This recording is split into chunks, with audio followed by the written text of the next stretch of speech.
Bonjour à tous et je suis ravi de vous accueillir à Culan. Ce château se trouve en plein centre de la France, à côté de Bourges. Vous allez le découvrir un peu comme on l'a découvert il y a 6 mois, vide, pas en très bon état, mais avec un charme fou. Et on l'a acheté sur un coup de cœur en très peu de temps. Et maintenant, vous êtes un peu les premiers à rentrer, puisqu'il n'est pas encore ouvert au public.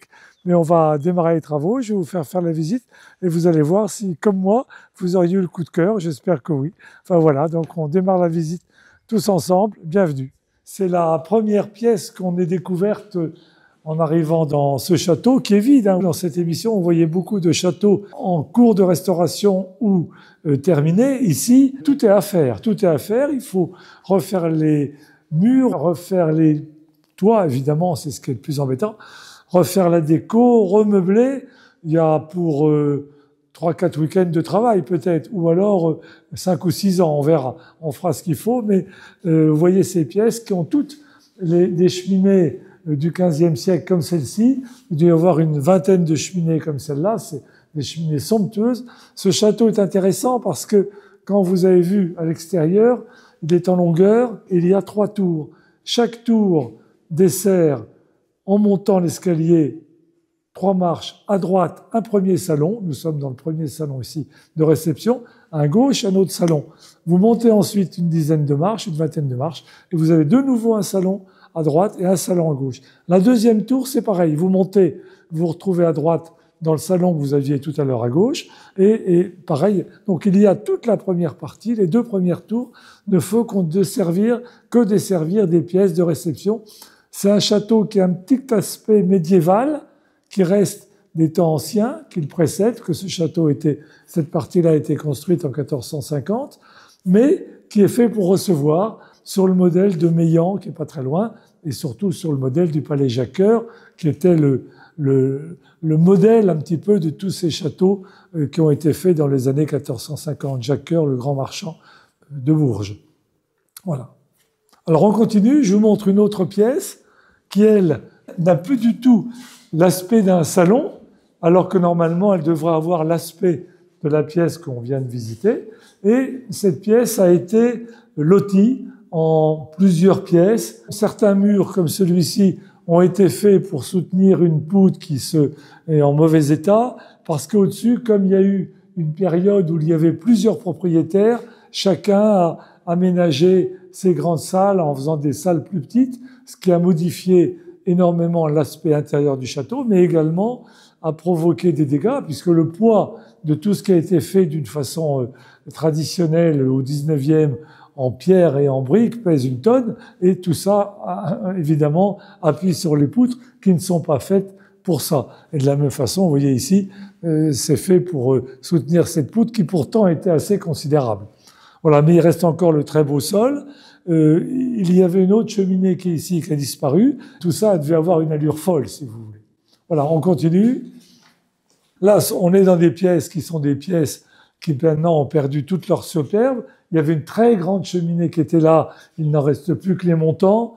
Bon, pour l'instant, on ne va pas toucher à tout ça, évidemment. Et là, ce qui est assez étonnant, c'est qu'on arrive, vous me suivez, on arrive dans une pièce, un petit passage qui est intéressant parce que, vous voyez ici, suivez-moi, ici, vous avez le passe-plat. Ce passe-plat est de 1450, il donne dans la cuisine qui est derrière. Donc c'est assez étonnant, vous avez un passe-plat sculpté qui donnait, et ça explique bien la destination de cette pièce, toutes ces petites pièces, en définitive, n'étaient qu'une seule. Il y avait la première pièce qu'on a visitée tout à l'heure et la seconde pièce. Cette pièce-là était une grande salle à manger, énorme, et le passe-plat permettait de donner tous les plats aux convives pour être servis dans cette pièce. Tout ça a été fait dans les années 1900, 1850, 1920, et on a quand même le beau plafond qui est là-haut, qui est le plafond d'origine avec ses belles poutres. Bon, maintenant que vous avez compris comment étaient organisées les 2 pièces du rez-de-chaussée, du premier à droite, on va monter au premier étage et je vous montrerai que c'est exactement pareil. Ça démontrera ce que je vous ai dit tout à l'heure. Donc, si vous voulez bien me suivre.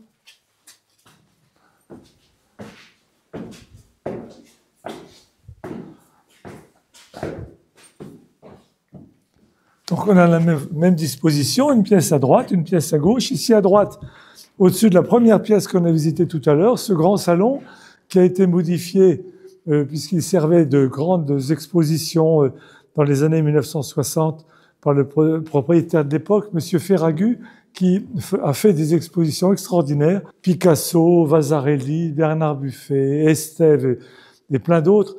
J'aimerais bien arriver à refaire des expositions qui avaient un succès fou. Les gens venaient de la France entière. Et ce salon avait été ménagé un peu dans une manière moderne.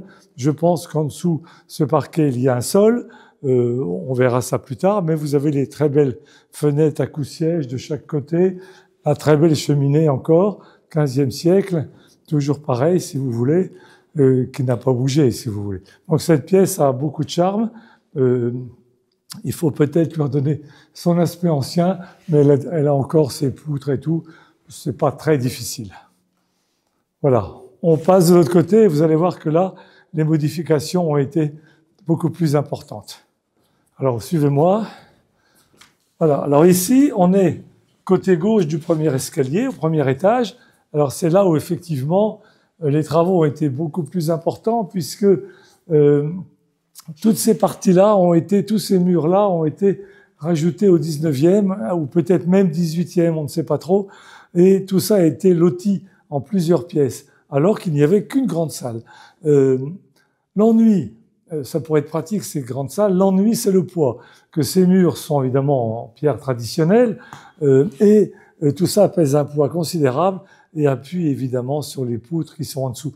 Et ce sont des pièces qui ne sont pas, qui n'ont plus beaucoup de charme, mais qui ont perdu, qui ont des cheminées qui sont un peu disproportionnées par rapport à la taille de la pièce, si vous voulez. Tout ça, alors qu'imaginez cette pièce, cette fenêtre était faite pour une pièce énorme dans laquelle on pouvait recevoir 200 ou 300 personnes. J'ai beaucoup d'amis, donc ça me poserait pas de problème d'en inviter autant, mais dans ces petites pièces, je peux pas faire grand-chose. Enfin, on verra plus tard. De toute façon, tout ça est actuellement, c'est tel que vous le découvrez, comme moi je l'ai découvert il y a 6 mois quand j'ai acheté ce château, ça n'a pas bougé, et actuellement on le découvre. Et c'est la période, je vais vous dire, la plus dans un achat. J'ai quand même acheté déjà quelques monuments, pas pour les revendre, pour les restaurer, et après les enfants feront ce qu'ils voudront. Mais la période la plus intéressante, c'est la découverte. C'est comme les fiançailles dans un couple. C'est un moment où on se découvre, on fait connaissance, on voit les défauts, les qualités de chacun. Et s'il y a plus de qualités, on ira peut-être jusqu'au mariage. Mais ici, si vous voulez, c'est pareil. On découvre comment est-ce que c'était avant. Qu'est-ce qui a été fait? Qu'est-ce qui est d'origine? Qu'est-ce qui a été rajouté à une époque? Et comprenons les pierres. Et ça, c'est passionnant. Alors pour ça, j'ai la chance d'avoir un ami qui s'appelle Christian Corvisier, qui est un archéologue du patrimoine, qui lui, alors, il voit une pierre d'une certaine forme, il comprend tout de suite, c'est son métier et c'est merveilleux. Donc il m'a déjà fait une première étude rapide sur Culan, mais il va me faire une étude plus complète, et là, on découvre vraiment comme c'était en 1450 ou 1500, et la moindre modification, on peut la repérer. Et ça, c'est une période de découverte qui est une merveille. On continue. Bon, je vous montre ces pièces. Ça n'a pas un grand intérêt. C'est un peu même misérable, si vous voulez, mais c'est comme ça. C'est en mauvais état. Il faut reprendre tout ça. Là, vous avez une petite pièce qui, pareil, est toute petite alors qu'elle a des grandes fenêtres. Il devait certainement y avoir des coups-sièges qui ont disparu. Tout ça, ça sera des... Pour l'instant, c'est pas ça qui m'émeut, si vous voulez. Ces pièces-là, elles existent. Le tas n'est pas mauvais. On va voir au fur et à mesure. Et dans ces pièces qui ont été restaurées, il y a quand même, dans une des tours, il y a cette petite cuisine qui est pratique. Pour l'instant, on s'en est pas encore servi, mais vous la voyez telle qu'on l'a découverte il y a 6 mois, quoi. Voilà, on continue. On va arriver dans un endroit qui a plus de charme, qui est plus ancien. Voilà, là on est dans une partie qui est une partie qui a été ménagée par le prince de Croix à la fin du XVIIIe siècle. On est dans la partie la plus ancienne du château. Et ici, vous avez d'ailleurs, vous voyez, une cheminée qui est d'époque Louis XVI. Ça a beaucoup plus de charme et c'est beaucoup plus habitable. Et cette pièce a des proportions qui sont bien, avec la belle fenêtre 15e a été gardée avec ses coups-sièges. Donc tout ça est assez agréable. Mais surtout, je vais vous montrer un petit appartement. Je passe le premier. Voilà, suivez-moi, suivez-moi. Voilà. Là, je vous fais découvrir un petit appartement qui est fin 18e, qui est très charmant. On se croirait chez un célibataire ou dans une garçonnière dans le centre de Paris, vers la rue de Richelieu. C'est tout petit, ça a un charme fou, une jolie cheminée, un trumeau, des proportions qui sont belles. Et il y a 3 ou 4 fenêtres, une petite alcôve ici, des petites portes. Tout ça a un charme fou.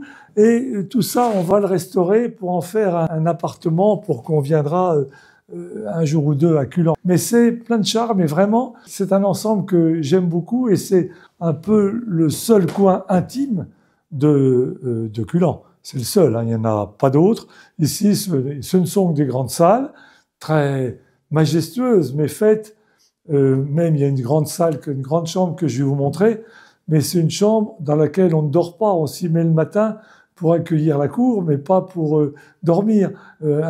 Les invités arrivent, on les reçoit et on se lève, mais on ne dort pas là tellement c'est grand et tellement c'est intimidant. Alors qu'ici, c'est formidable. Voilà, nous sommes arrivés par le 2e escalier du milieu. Et maintenant, je vous emmène par un petit dédale, mais formidable, sympathique, dans la 3e tour, et on va aller dans des parties un peu plus solennelles, un peu plus majestueuses. Alors là, on a un tout petit passage qui est amusant. C'est très 18e, tout ça. Ça sent l'affaire du collier, les intrigues, Voilà. Et là, on se retrouve dans une partie, elle, qui est plus officielle.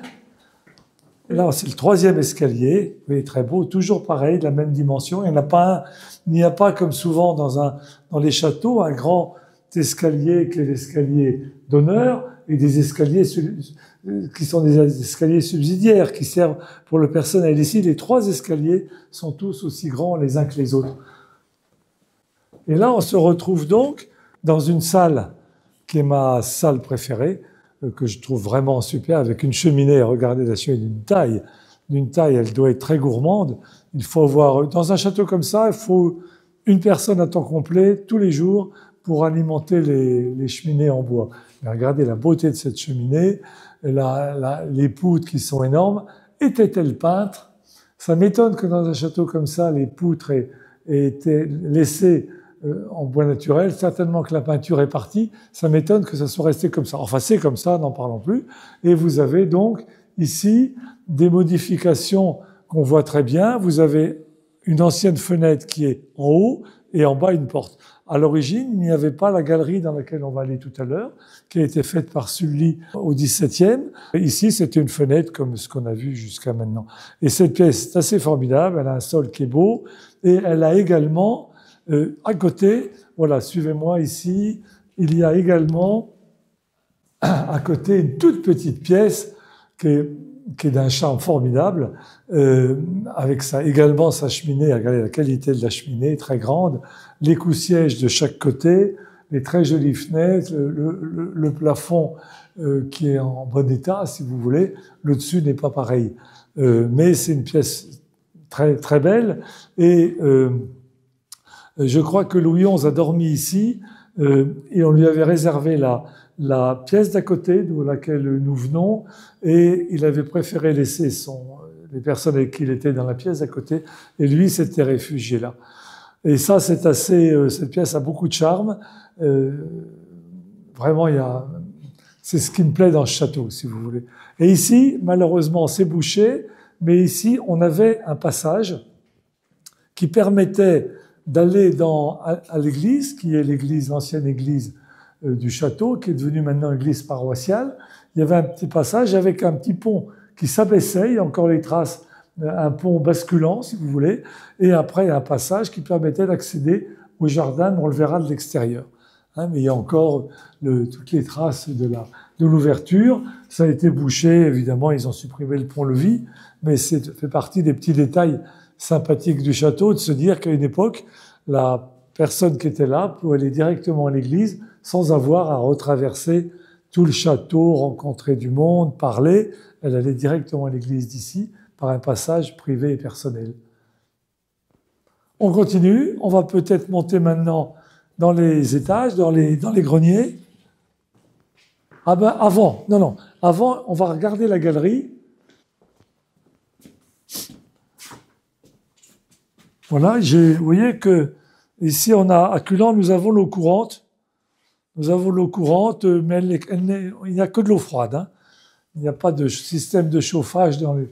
Voilà, ça vient de là, voilà, c'est comme ça. Alors là, nous sommes dans la galerie, qui est un des endroits très sympathiques du château. C'est cette galerie qui donne dans la cour, qui est perpendiculaire.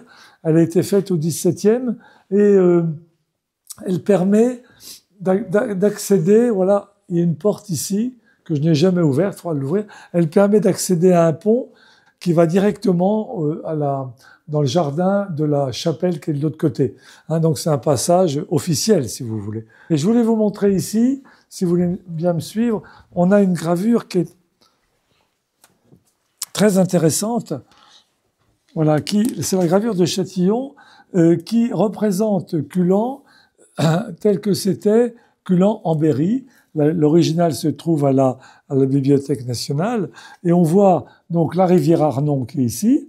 Hein, et après la descente, à peu près 40 mètres, l'église du château qui est devenue maintenant l'église locale et on voit très bien donc les 3 tours ici avec le château et au fond, ici à droite, il y avait un très gros pont-levis énorme qui a été détruit, je crois, pendant les guerres de la Fronde. Après, il y avait donc, on le verra à l'extérieur, il y avait un mur d'enceinte, une courtine, une tour au fond, et là, un énorme châtelet, qui était les châtelets d'accès au château. Donc, c'est un château considérable, et le village qui était venu s'abriter, évidemment, comme toujours, venu s'abriter avec et il avait lui-même des tours et des courtines autour, venu s'abriter. Et le petit pont qui est là existe encore, peut-être modifié, mais on existe encore, il est classé monument historique, comme l'est le château, évidemment. Donc cette gravure est précieuse, elle donne bien l'allure et l'importance du château tel qu'il était au XVIIe. Ça fait partie des gravures comme avait fait Guénière je crois que c'est au milieu du XVIIIe. Là, c'est Rochelois, c'est un nom comme ça. C'est des gravures qui étaient faites pour le roi de tous les principaux monuments de France dans les époques qui ont suivi la période où ils étaient en activité, quoi. Les grands monuments français, comme Taylor-Renaudier a fait pareil dans l'Auvergne pittoresque, les grands monuments français dans toutes les régions de France. Voilà, on va peut-être maintenant aller dans les charpentes. C'est l'endroit le plus exceptionnel que ce que je vous ai montré. C'est très bien, c'est exceptionnel, mais là-haut, c'est encore plus exceptionnel. Vous allez voir des charpentes absolument ahurissantes qui font un peu le charme de Culan, mais également qui m'empêchent de dormir parce qu'elles sont pas en très bon état et je vais vous expliquer tout ça là-haut si vous voulez bien me suivre. Voilà, on est complètement à l'extrémité est du château, une petite pièce, petite si vous voulez, vous allez en voir des beaucoup plus grandes, avec une charpente, vous voyez déjà, assez exceptionnelle. Cette partie-là est la partie la plus abîmée. Vous voyez ici, la cheminée a disparu, qu'est-ce qui s'est passé, on ne sait pas. Et là, on a un escalier, on va le prendre tout de suite, qui va nous permettre d'aller au-dessus de la galerie dont nous venons à l'instant. C'est un petit passage au-dessus de la galerie. On a une très jolie vue sur les jardins et tout ça, donc on peut peut-être y aller tout de suite. Voilà, suivez-moi, il y a quelques marches.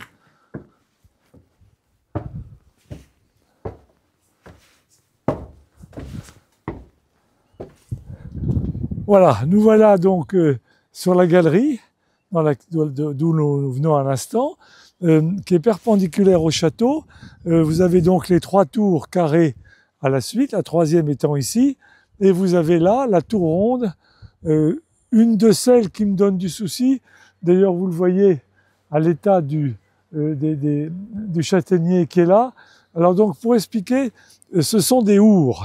C'est un des rares châteaux français à avoir conservé ces hours. C'est-à-dire que, on le verra mieux de l'intérieur, mais cette partie-là on peut y accéder, et il y a donc un passage entre le mur et le bois qui permet de jeter des pierres. C'est un peu l'ancêtre du mâchicoulis. Le mâchicoulis permettait de s'avancer à l'extérieur de la tour, de jeter des pierres sur l'assaillant. Et avant les mâchicoulis, il y a les ours. Les ours étant en bois et ont pratiquement toujours disparu. J'en ai vu un à Laval, mais il y en a très peu. Et celui-ci est là, mais pas en très bon état, comme le toit, et tout ça est d'une complication extrême, mais on va le voir à l'intérieur à propos de la charpente. Ici, sur cette galerie, on a une belle vision sur le château, ici, avec ces trois tours alignées à la suite, en carré. La partie là-bas, derrière l'arbre, qui est l'accès, où avant il y avait le grand châtelet que je vous ai montré tout à l'heure. On voit donc, partant, derrière la petite maison qui est là, il y a en haut du pignon, il y a un mur, c'était le mur d'enceinte qui faisait le tour. Il y avait une tour là-bas et un grand donjon qui était ici. Donc ça vous montre l'importance de cet ensemble. Et derrière, toutes les maisons qui sont venues se greffer ici. Si vous voulez, on sent qu'il y a vraiment un lien, une osmose entre le village et le château. Quand nous sommes arrivés ici, avec le maire, on a ouvert le château au public 15 jours après, à tous les gens du pays. Ils ont chacun eu un petit mot dans leur boîte aux lettres. Ils sont tous venus boire un verre ici. Il y avait peut-être 300 ou 400 personnes, alors que le village en a peut-être 1000 personnes, ou peut-être même pas, si vous voulez. La cour était pleine, des gens contents, qui sont contents de voir revivre ce château qui ne les domine pas, qui fait partie de leur vie, et ils sont contents que ça redémarre. Je me trouve avec un poids un peu fort en se disant que tout le monde compte sur moi, mais comme je suis d'un naturel paresseux, le fait de sentir cette pression me motive et m'aide à me lever le matin, si vous voulez. Alors vous avez ici l'église paroissiale, qui autrefois était l'église du château. La partie très ancienne est la partie droite, qui est d'époque romane, et cette partie-là est plus récente. Elle est classée, comme tous les châteaux, entièrement monument historique. Et là, vous avez un premier jardin, et après on descendra pour aller voir les jardins en dessous. J'attire votre attention sur le pont qui est ici, le premier pont. C'est le pont qu'emprunte la route pour venir entrer dans Culan. Ça a remplacé le pont d'autrefois qui passe en dessous, qui est un pont classé monument historique qui passe sur l'Arnon. Et là-bas, vous avez un viaduc de l'ancienne ligne, je crois, chemin de fer, l'ancienne ligne Montluçon, Châteauroux, peut-être, je ne sais pas exactement. Et maintenant, ça a été désaffecté et ça sert pour les sauts à l'élastique. Ça amuse beaucoup les jeunes de sauter de là-haut et avec un élastique. Mais tout ça crée une vue pittoresque, et ce site d'ailleurs est classé comme site pittoresque, ce qui est agréable parce que moi ça me plaît de voir des gens passer, ça me plaît de voir du monde, et ça me plaît de voir ce paysage qui est ici et dont tout le monde profite. Voilà, maintenant allons dans les charpentes. Voilà, suivez-moi.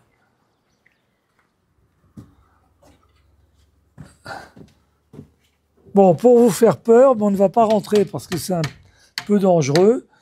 Pour vous faire peur, je vous montre quand même l'état de la troisième tour, mais on voit quand même ces charpentes formidables qui sont d'une complexité extrême. Un mikado, c'est vraiment un mikado, et si un morceau est abîmé, la difficulté, mais je vous en parlerai tout à l'heure, c'est comment réparer ce morceau sans démonter l'ensemble, quoi.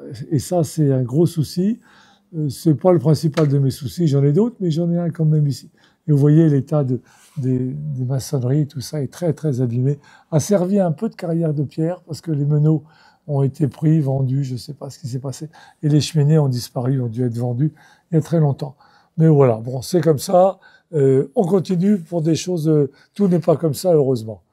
Suivez-moi.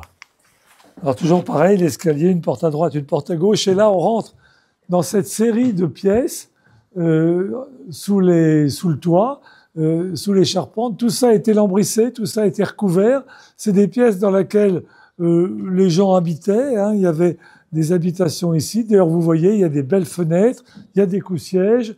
Ce n'est pas uniquement pour la surveillance, c'est également pour le le loisir, le temps. Et vous avez une cheminée qui est assez importante. Tout ça était habitable à l'époque et tout était caché.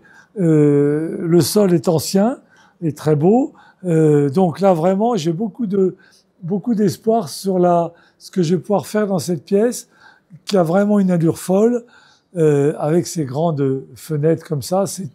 C'est ce que j'aime dans Culan. On continue. On est dans le château ancien ici, et là, il y a une différence de niveau. On arrive dans le château moderne. Quand je dis moderne, c'est 1450. Hein. Donc ici, on est dans une deuxième pièce où on voit très bien les charpentes. Elle a encore sa cheminée, et cet escalier qui est moderne permet d'accéder, on peut peut-être y jeter un petit coup d'œil, permet d'accéder à la charpente de la deuxième tour. Donc voilà, suivez-moi. Il n'y a pas de risque, hein, suivez-moi.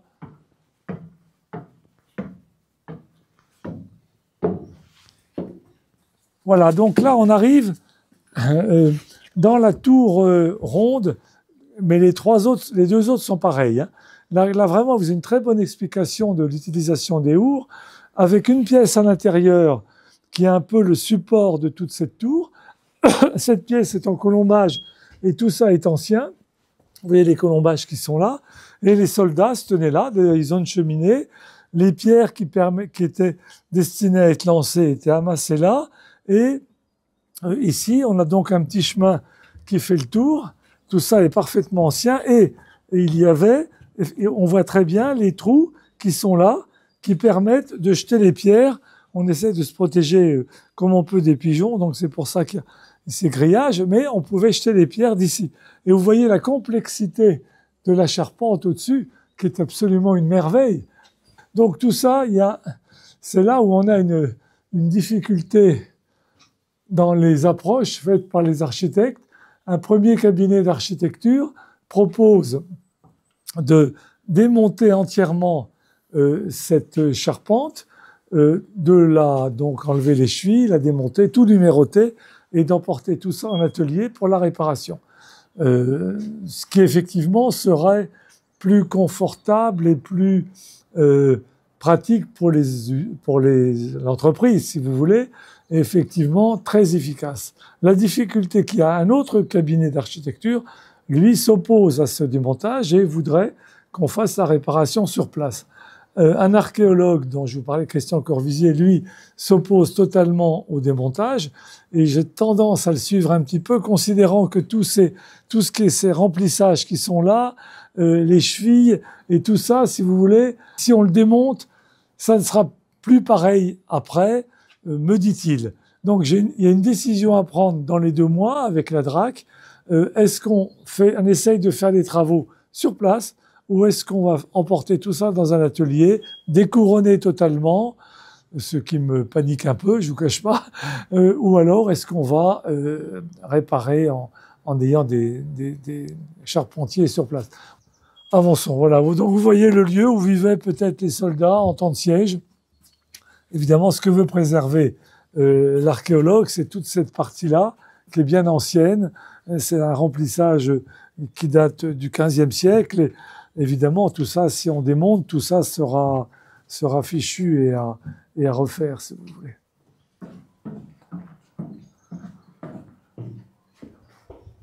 Voilà, donc on va repasser dans une des grandes salles.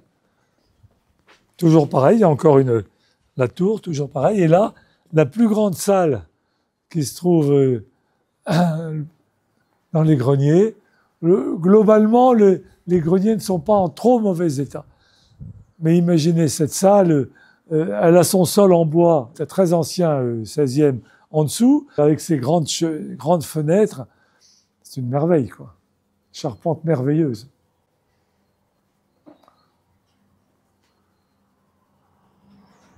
Voilà, globalement, très bon état, avec ces grosses chevilles qui dépassent. Merveille. On continue. Toujours pareil, une tour d'escalier à droite, passe de l'une à l'autre. Et là, on arrive tout à fait au fond du château, côté ouest, avec la tour du carré, la première qui est en très très mauvais état ici, mais je ne peux pas vous la montrer parce qu'il y a un plafond qui la couvre. Et là, bon, cette partie-là, elle, est en état normal, il n'y a pas trop à dire. Mais regardez quand même la complexité de ces charpentes. C'est assez étonnant et assez émouvant, si vous voulez. Voilà. Et puis je vais vous montrer, tout à l'heure je vous ai montré un dessin représentant le château, mais là il y a une petite chose amusante faite par, je pense, Monsieur Ferragut. Donc là vous allez découvrir le château tel qu'il était dans le...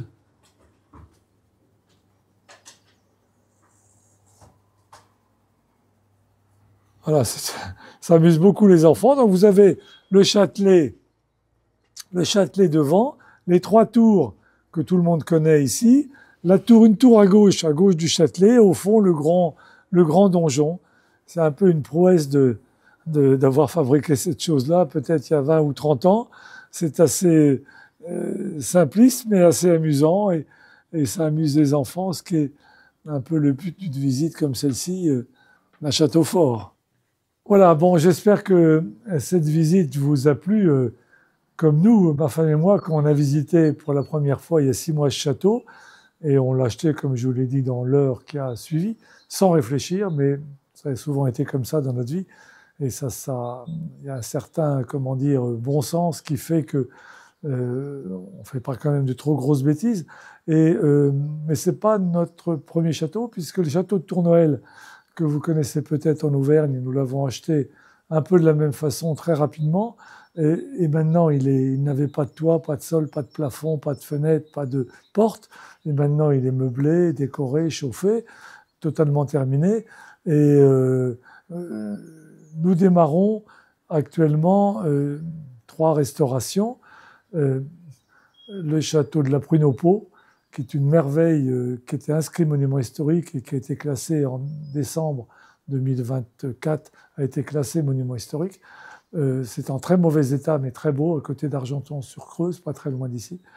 Et on va démarrer aussi la commanderie de Celles, qui elle a été, dont nous sommes les 4e propriétaires depuis l'an 1100. Nous l'avons acheté 15 jours après avoir acheté Culan, mais on l'attendait depuis longtemps, donc on est allé. La difficulté, c'est de faire tout ça, mais le but n'est pas du tout un but commercial. On l'ouvre au public, et j'espère ouvrir Culan assez rapidement, mais dans un but d'avoir quelques milliers de visiteurs, mais on ne veut pas tout casser, pas faire trop, juste que ça permette d'équilibrer les frais, et surtout le montrer aux gens qui ont envie de le connaître, un but pédagogique, mais pas du tout commercial. Et on voudrait faire pareil à Celles. À la Prune, c'est ouvert au public puisqu'il n'y a pas de porte, pas de fenêtre et qu'il n'y a pas de clôture. Donc les gens se promènent en permanence toute l'année du 1er janvier au 31 décembre. Mais le but est là, et en définitive, nous, ce qu'on aime, c'est restaurer. Et si on peut se dire à la fin de notre vie qu'on a sauvé 3 ou 4 monuments, ben on sera content. Et je pense, et j'espère que vous êtes comme nous, vous pensez comme nous, je pense que sauver Culan pourrait quand même être une chose bien pour l'histoire, pour le patrimoine, car cet endroit est quand même une merveille. Et j'aimerais vraiment qu'on arrive à le faire pour rien. C'est gratuit, c'est pas gratuit pour nous, mais c'est gratuit pour le patrimoine. Nous faisons ça sans aucun but derrière, sans aucun plan de carrière, sans aucune... voilà, c'est pour le sauver, et c'est ce qui nous fait plaisir.